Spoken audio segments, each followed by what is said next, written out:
Selamünaleyküm. Herkesin günü hayrola. Hatice ile dikişe dair hoş geldiniz. Bugün sizlerle birlikte atık kumaş değerlendirmesi yapacağım inşallah. Küçük kalmış kumaşlarınızı değerlendirebilirsiniz. Benim çarşaf kulaklarından kalan pamuklu saten kumaşlarım var. İstediğiniz başka türlü pamuklu kumaşları da değerlendirebilirsiniz. Bunları istediğiniz yerde değerlendirebilirsiniz.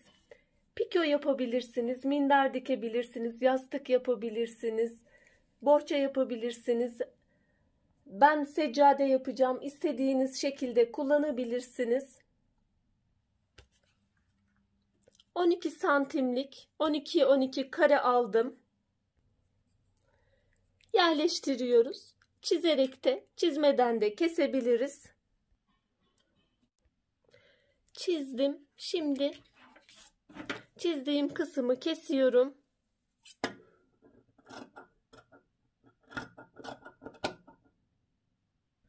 Diğer karelerimi de aynı şekilde alacağım. Karelerimi kestim 12'ye 12 santim olarak. Şimdi eklemelerini yapacağım. Bunu iki renkten yapıyorum. Yüzü yüzüne bakacak şekilde, düz yüzler içe bakacak şekilde iğneliyorum.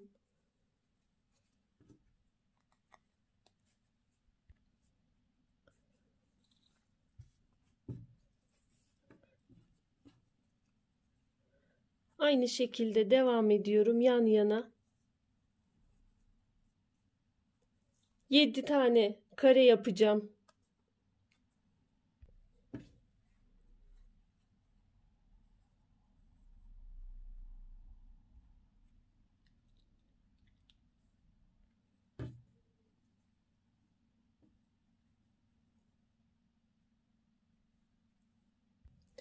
İğnelediğim kısımların dikişlerini yapıyoruz. İlk sıranın bu şekilde dikişi olacak.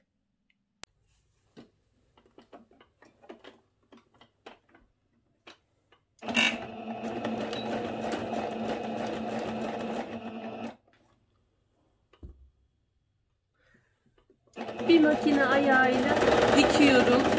Hepsini aynı şekilde dikmemiz gerekiyor. Ölçüsü tam olabilmesi için, eşit bir şekilde gelebilmesi için.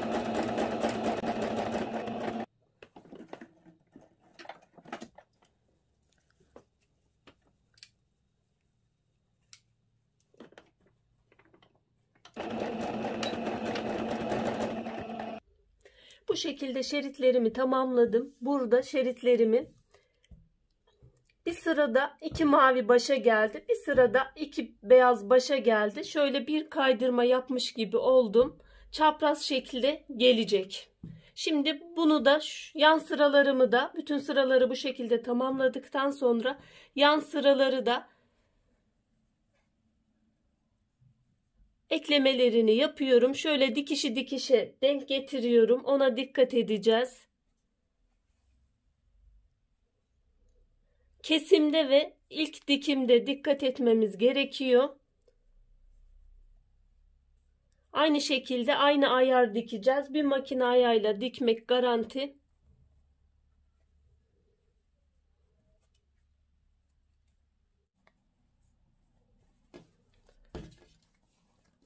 Bu kısımların da dikimini yapıyoruz.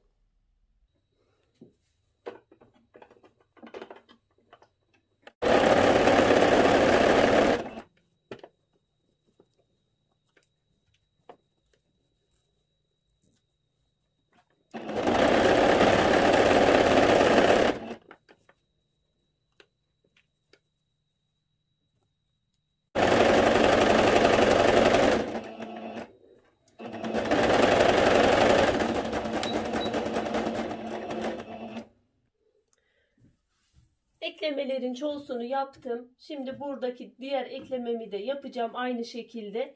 7 kare en olarak 7 kareden kullandım. Boy olarak 11 kare kullandım. Şimdi bunun eklemesini de aynı şekilde yapacağım.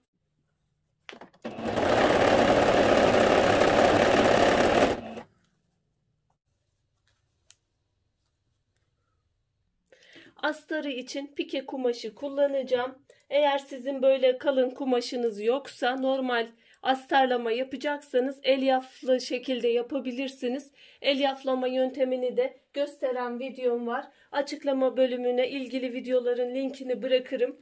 Oradan ulaşabilirsiniz. Seccademizin çalışmamızı tamamladık biz. Şimdi astarlama bölümüne geçeceğiz. Astar kumaşımda ön yüze kullanacağım çalışmamın eşit olmasını sağladım. Aynı ölçüde kumaşımı aldım. Ayrıca kenarlarına fırfır yapacağım. 3-1 kenarına. Onun için şöyle 14 santim genişliğinde, 15 olabilir fark etmez, bir tül ayarladım. Bunu ikiye katlıyorum. Şu kısmı overlock gidiyorum. Birleştiriyorum. Sonra pile işlemine geçeceğim. Büzgüyle de yapabilirsiniz. Aynı şekilde pilelerine geçtim. Şimdi çatalla pile yapımını da göstermiş olacağım. Çatalın son aralığına yerleştiriyorum. Kendime bir tur döndürüyorum.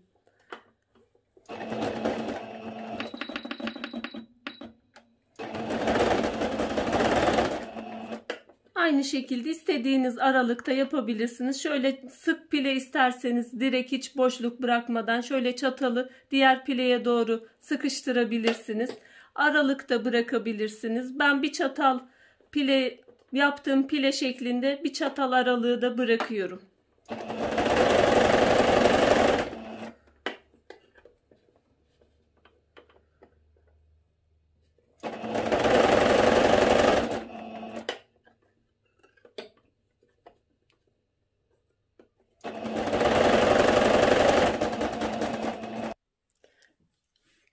Pilelerimi yaptım. Fırfır kumaşımın ne kadar gider derseniz şöyle devresini alıyoruz.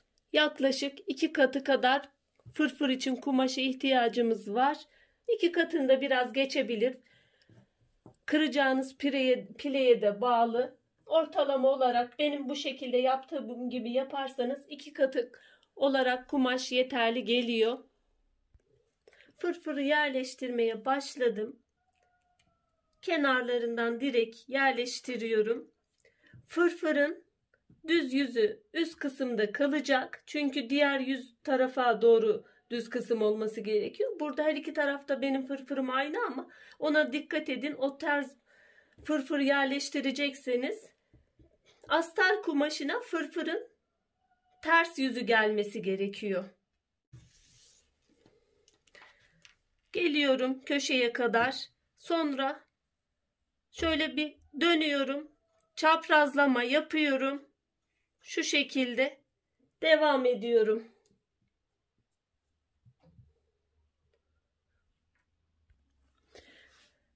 Bir kenarını da fırfırını yerleştirdim. Şimdi makinede dikiyoruz. Burada yapmamız gereken şu fırfırı dikişi vardı, fırfırın dikişini. Bu dikiş dış kısımda kalacak. Bu dikişin iç tarafından şu kısımdan dikeceğiz. Çünkü arkaya döndürdüğümüz zaman bu dikişin görünmemesi için ona dikkat ediyoruz.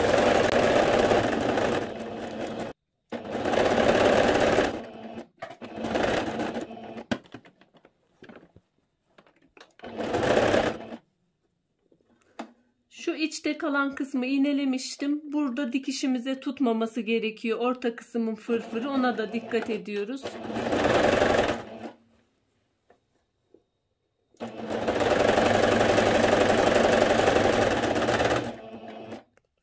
Fırfır eklememizi yaptık. Şimdi astarlama kısmını bitirmek üzereyiz.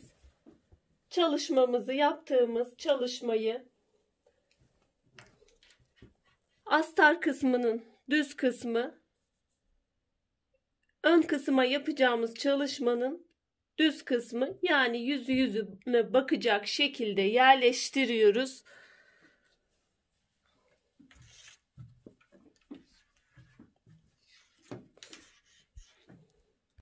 Şimdi makinede dikime geçiyoruz. Kenarlarını şu kadar bir bölüm bırakacağım çevirmek için.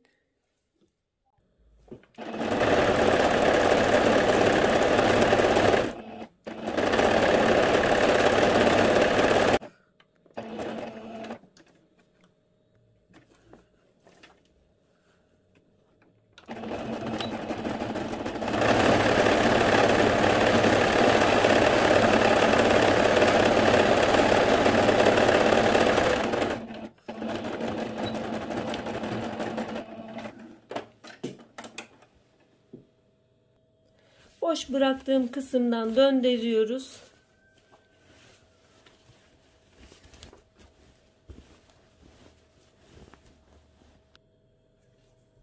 Döndürdüm. Kenar ütülerini, açmaları, kenarları açarak ütüledim. Şimdi şu açıklığı kapatacağım. Ayrıca dört bir kenarından sıfırdan bir baskı dikişi uygulayacağım. Bu baskı dikişini hem de şuradaki dikişlerimle bir bütün hale getirmiş olacağım kenarları da.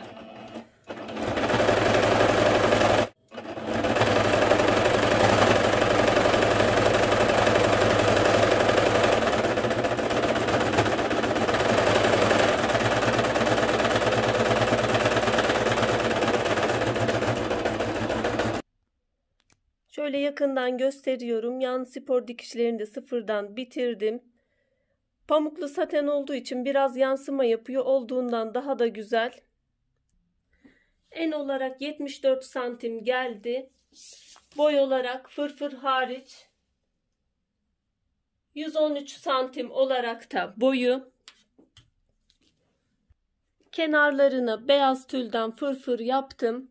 Son hali bu şekilde. Göründüğünden daha da güzel. Yaptığınızda onu anlayacaksınızdır. Burada kareleri 12'ye 12 şeklinde almıştım. Daha önceki yaptığım çalışmada şöyle üzerine yerleştiriyorum. Burada 7 renk kullanmıştım. Kareleri de 11'e 11 almıştım. Biraz daha küçük. 12 yaparsanız bu ayar oluyor. 11 yaparsanız da bu ayar oluyor. İstediğinizde büyütüp küçültebilirsiniz.